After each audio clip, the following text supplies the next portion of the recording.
Right now, an investigation underway into what sparked this massive fire at a St. Louis Park apartment complex, charring everything in its path. In the last hour, we learned 90 apartments were affected and one person was taken to the hospital but is expected to be okay. And just hours ago, flames ripped through the third floor, filling the sky with thick black smoke, and it kept growing as firefighters tried desperately to put it out. It started a little before 5 tonight, just off Highway 7. Emergency crews are still on the scene right now, putting out any remaining hot spots.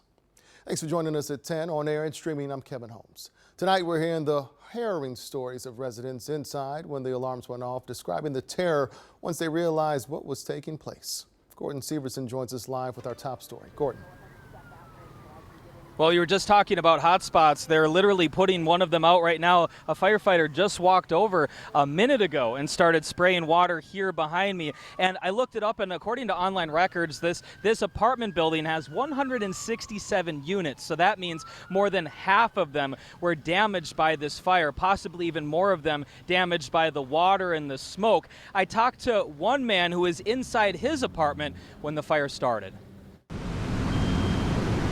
When the fire alarms rang out at the Helix Apartments, we stay in the apartment because we are like, oh, nothing is going to happen. Zylex Caraballo wasn't worried at first because he says the alarms go off all the time when the smoke gets into the hallway when someone is cooking. But when he heard the sirens and saw a police officer running towards the building, he knew it was time to leave.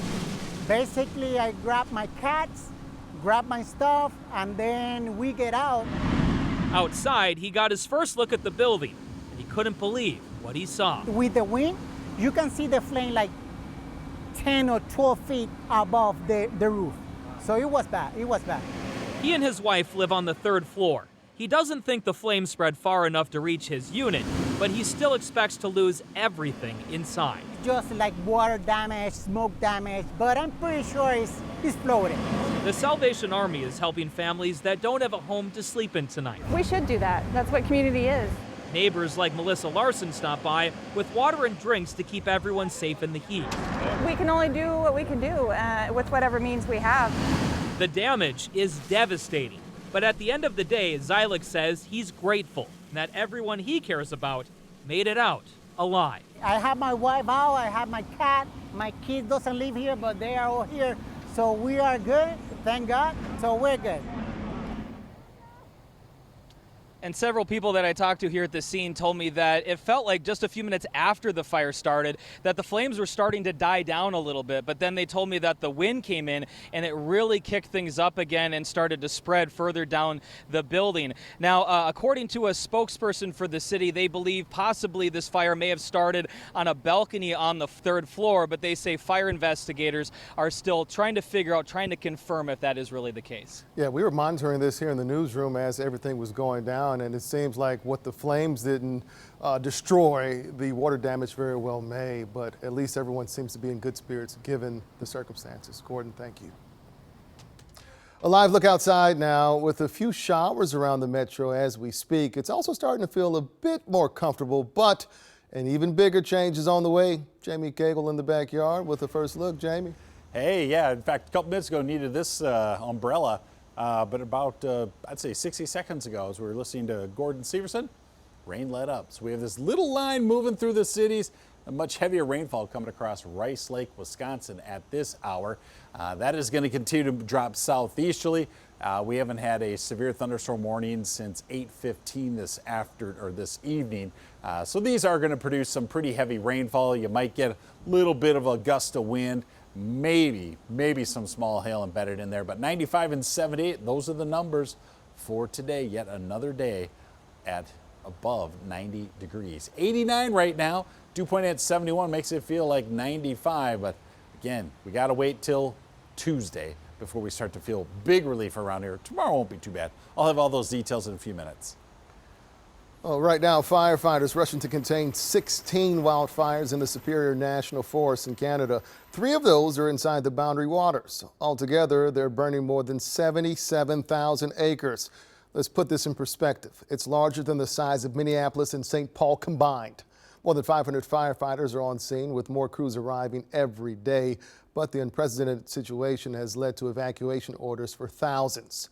and has left many, many families on edge about what could happen next. Sammy Salinas joins us live with more from Ely. Sammy?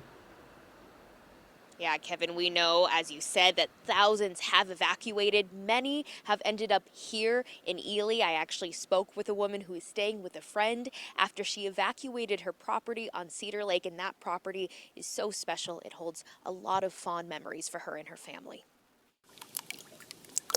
Coming back to Cedar Lake always felt so good. It's just absolutely beautiful. It's peaceful, I guess. That's why we love it. Jill Knisney has made decades of memories with her husband, Dennis, He had no building experience whatsoever. who built a base camp for high schoolers there. He embraced everyone. He loved everyone. But the campfire crept toward their land. We had to evacuate, and our friends here were kind enough to let us stay at their home. And Jill had to run from her sacred place. Dennis got cancer in 2020 when COVID hit. And then we had a memorial service just last week. This was Jill's first summer coming back alone. Oh, really sad. Knowing that he wouldn't be here.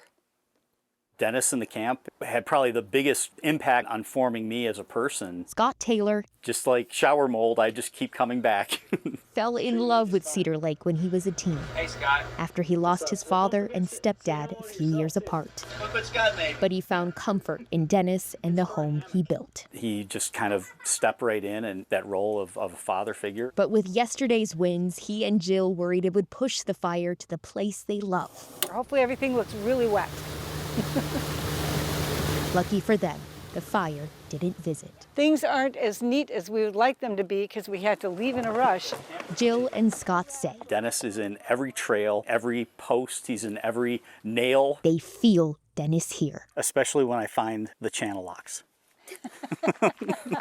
When he couldn't find a tool, he would just go into Ace and buy another one. So I once counted 17 channel locks. So as they leave back to safety, Hello, Mr. Loon. they'll pack up their memories You're so pretty. and hope they can come back again. Keep the faith. Now this morning, Scott and Jill were feeling very hopeful about their property's future. However, we did hear that officials are warning people that this situation is still very volatile despite the moisture that we saw, and the fires are still very much raging tonight. Back to you. It's about so much more than a home for them. Sammy, thank you. An update just into our newsroom in the last hour. The man accused of shooting and killing a man in Minneapolis has now been charged with murder. Prosecutors say Arnold Cole got into an argument with the victim just after 2:30 yesterday afternoon. According to the criminal complaint, a witness told officers Cole demanded that the victim give back his keys and empty his pockets. That's when investigators say Cole shot the man before taking off. According to court documents, Cole was on probation in connection to a 2020 stabbing at a Bloomington light rail station. Still to come, a real home, a fake lease, and thousands of dollars gone. The rental scam happening right now in Eden Prairie.